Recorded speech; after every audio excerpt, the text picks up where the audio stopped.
আসসালামু আলাইকুম। বেস্ট এগ্রোর পক্ষ থেকে আপনাদের সবাইকে শুভেচ্ছা।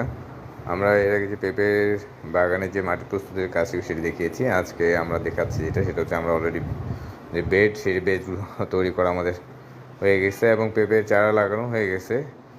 তো আমরা যে পানি নিষ্কাশনের ব্যবস্থা সেটি করেছি মূলত এই বেড তৈরির মাধ্যমে। বিভিন্নভাবে যেভাবে প্রয়োজন অনুসারে ড্রেন তৈরি করা।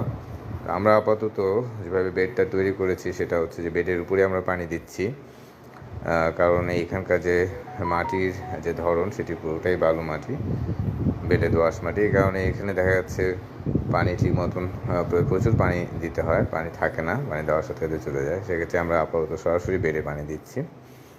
আর যেটা হচ্ছে যে এখান থেকে আমরা পরবর্তীতে গাছের চারাগুলো যখন একটু বড় হবে, শিকড় যখন নিচে ভালো মতন ছড়ায় যাবে, তারপরেই আমরা মূলত যে আছে এখানকার যে বেডগুলো সাইডে যে মাটিটা আছে এই মাটিটা আমরা সরায় এই গাছের উপর আমরা দিয়ে দিব। এবং তখন পাশে যে ড্রেনগুলো আছে এই ড্রেনগুলো দেখা যাচ্ছে, এই ড্রেনগুলোতে সাইড দিয়ে পানি দেওয়া হবে। আপাতত সরাসরি বেডে পানি দেওয়া হচ্ছে।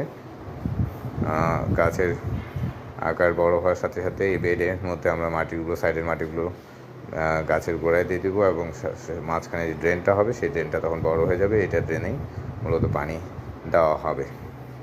তো এই হচ্ছে আমাদের বর্তমানে যে এখানে যে 2000 প্রায় টপ লেডি এবং গ্রিন লেডি জাতের পেঁপের গাছ লাগানো হয়েছে সেটির বর্তমান অবস্থা। আগামীতে